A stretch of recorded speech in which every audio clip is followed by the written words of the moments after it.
Assalamualaikum warahmatullahi wabarakatuh. Apa kabar untuk seluruh pemirsa video saya dari Sabang sampai Merauke? Semoga selalu diberi keberkahan, rahmat, dimudahkan segala urusannya, dimudahkan rezekinya, diberi kesehatan oleh Allah Subhanahu wa Ta'ala, serta diberi hidayah oleh Allah Subhanahu wa Ta'ala untuk orang-orang yang belum mendapatkannya. Dalam video kali ini saya akan meluruskan pembacaan hadis yang dibaca oleh Kabib asal Pekalongan, yaitu seorang ulama yang katanya ulama sufi dunia. Lagi-lagi saya menemukan kesalahan dalam membaca hadis, dan ini akan saya luruskan bukan karena apa-apa, karena teks hadis ataupun teks ayat Al-Quran ini, jika memang itu benar-benar hadis atau benar-benar ayat Al-Quran, maka harus dibaca sesuai apa yang tertulis. Nggak boleh kita membaca asal-asalan dan menyimpang dari teks aslinya. Itu bukan hadis lagi namanya ketika kita membaca dengan merubah teks. Atau membaca Al-Quran tetapi kita merubah teks aslinya, ya maka yang kita baca bukan Al-Quran lagi. Karena jika kita menganggap bahwa itu hadis Rasulullah dan itu ayat Al-Quran, ya harus dibaca sesuai teks aslinya. Karena itu niatan saya adalah saya akan meluruskan bagaimana bacaan yang benar, dan ini bukan karena unsur kebencian. Jadi nanti orang-orang yang suka dengan Pak Lutfi bin Yahya ketika melihat video ini mengatakan saya adalah orang yang mengadu domba, memecah belah umat. Tidak, justru saya meluruskan. Siapapun yang salah, tidak peduli orang itu sudah punya nama besar, maka ketika salah ya harus diluruskan.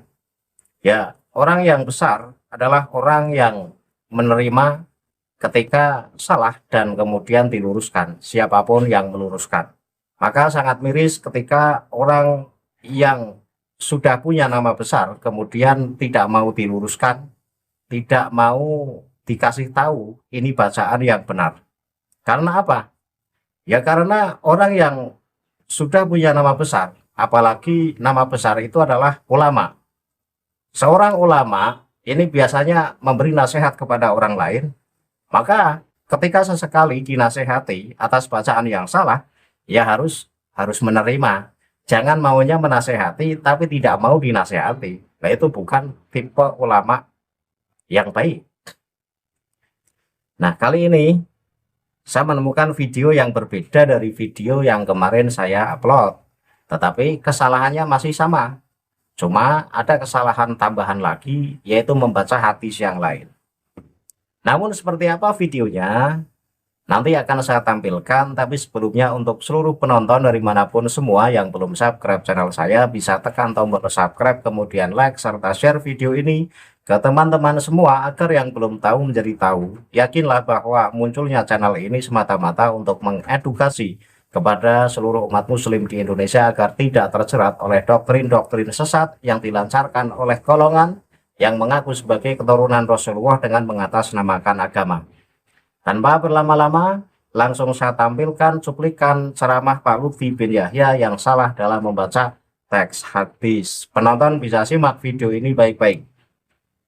Allah Ta'ala menciptakan khalaqal qalam wallah wal jannah juga dari nurku, wa syamsya wal qamar wan nujum min nuri.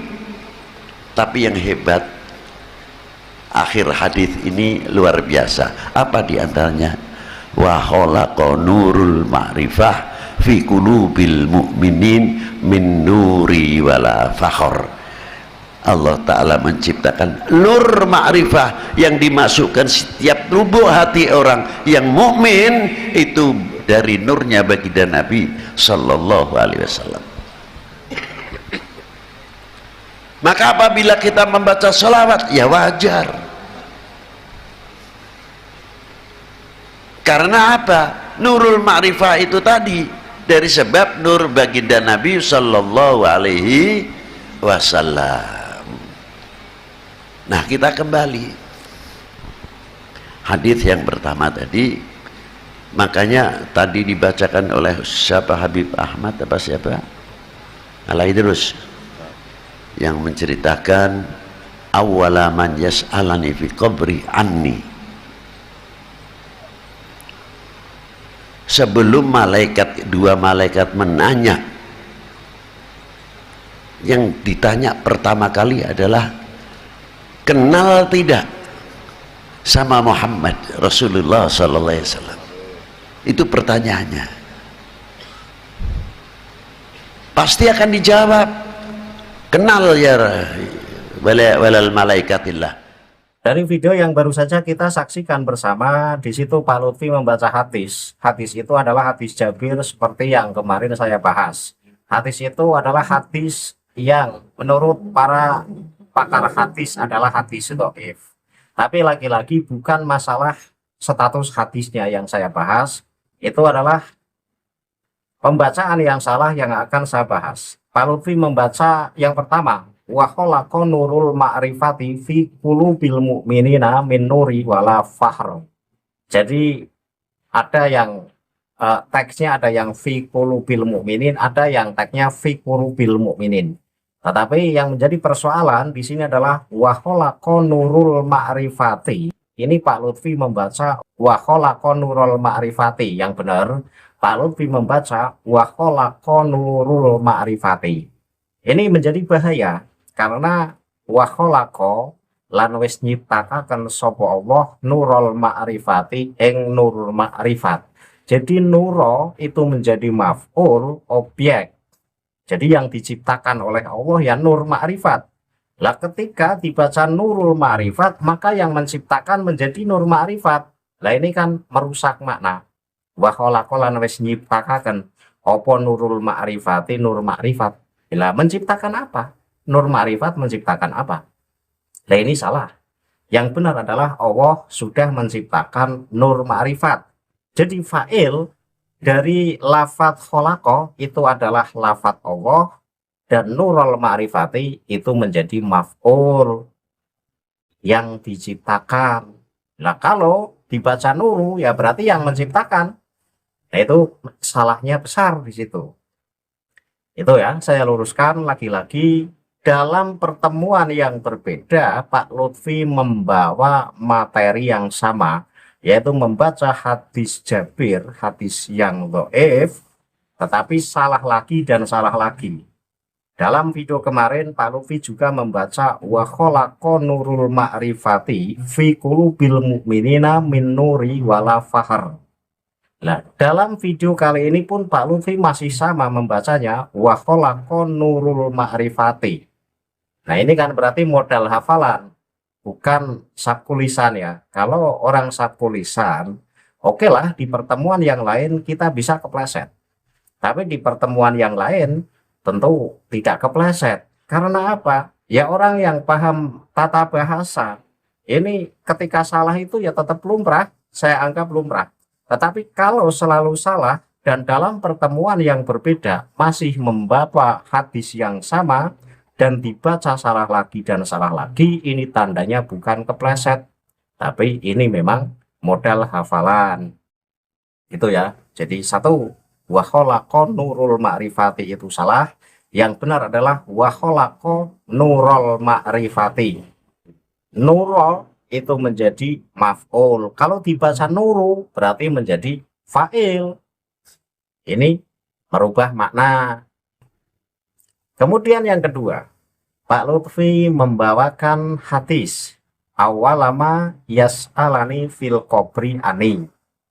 Itu Pak Lutfi membaca persis seperti yang saya baca. Awalama yas'alani fil qabri ani. Nah, kalau kita mencari teks hadis yang persis seperti yang dibacakan Pak Lutfi bin Yahya, sampai hari kiamat kita tidak akan menemukan teks hadis yang seperti yang diucapkan Pak Lutfi bin Yahya. Karena apa? Ya karena dari sisi bacaannya saja sudah salah itu. Itu enggak semacam itu. Awalama yas'alani fil qabri ani itu adalah bentuk susunan kalimat yang salah. Lah teks yang menyamai atau yang menyerupai teks yang menyerupai dari apa yang dibaca oleh Pak Lutfi bin Yahya. Ini satu, saya contohkan, awaluma yus'alu anuhul abdu fi qabrihi ma'rifati.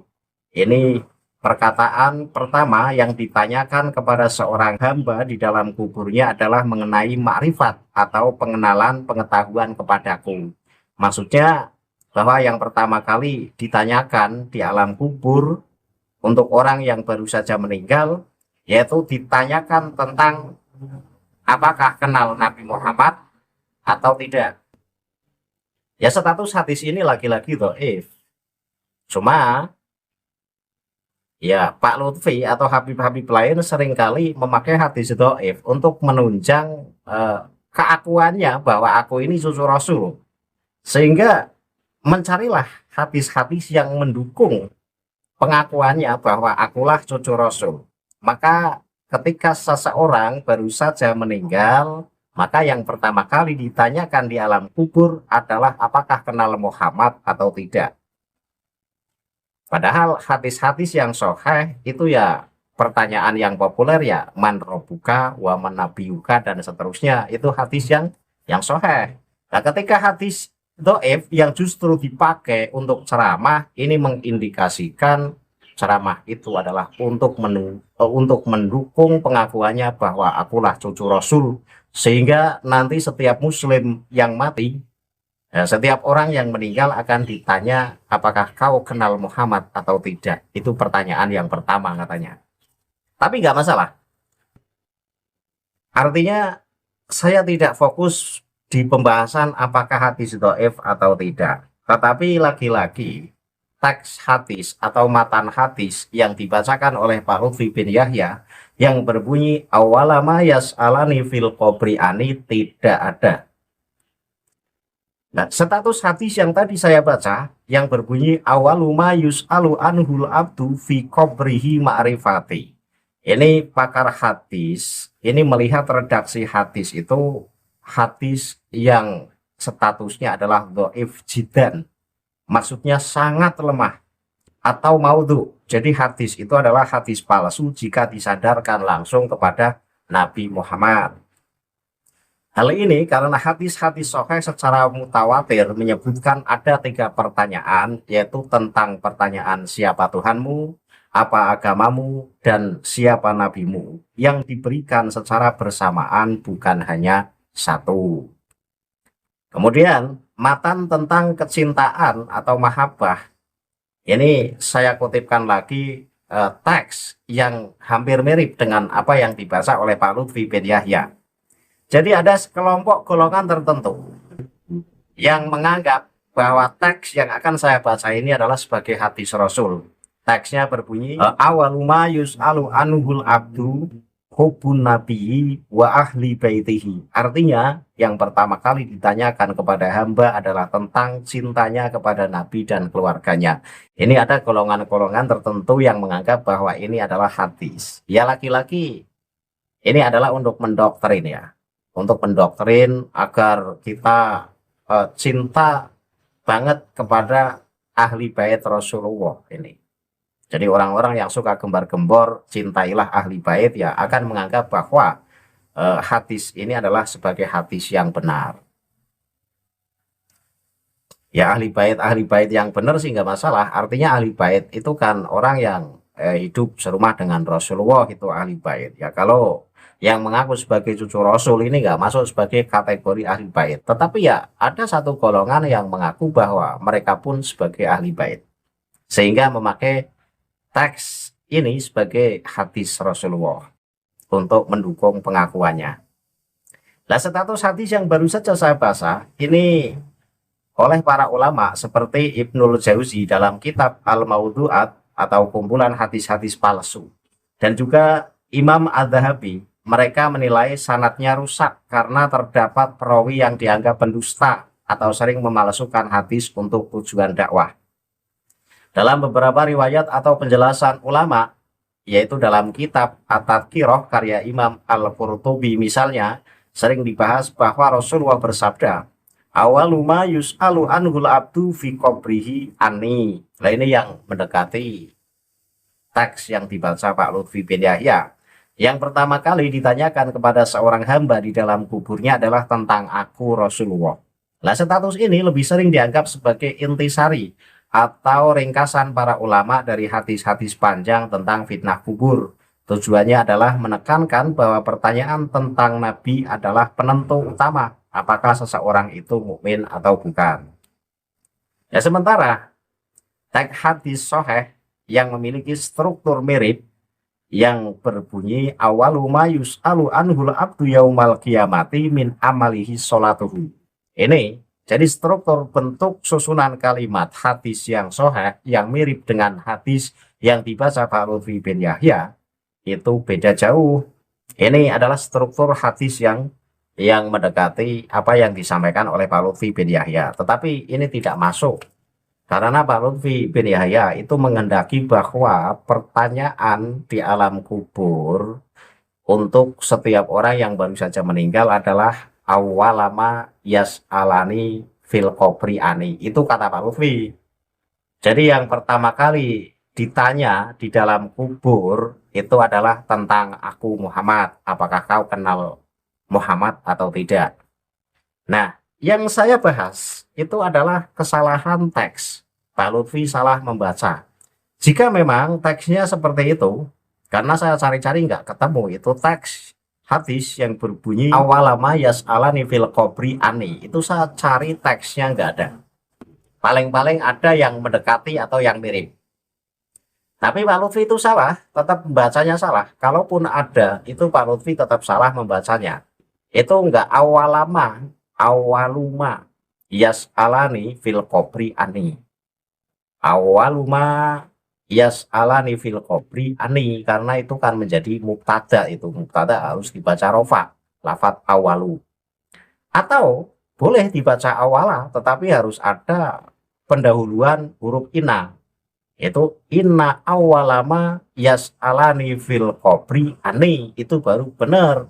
Lah kalau ujuk-ujuk awalama yas'alani fil qabri ani, cari matan atau redaksi yang seperti Pak Lutfi sampaikan sampai kiamat tidak bakal ketemu.